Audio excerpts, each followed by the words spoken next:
પુષ્ટિ માર્ગમાં બ્રહ્મસંબંધ દીક્ષા પછી વૈષ્ણવ થયા. વૈષ્ણવ થયા પછી સેવક થયા. ગુરુ આજ્ઞા કરતાં કરતાં દાસ પણ થયા. તો હવે દાસ બનતાની સાથે પ્રભુ પોતાના હૃદયનો ભાવ એ દાસને જણાવે છે. અને પછી એ પ્રભુ આગળ જે દાસ સેવા કરતો હોય એ ભાવના પ્રમાણે ઠાકોરજી એનો અંગીકાર કરતા હોય છે.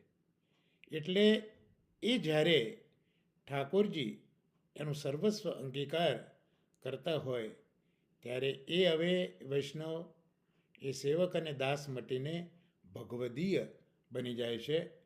અને ભગવાન પોતાના હૃદયની જે કૃપા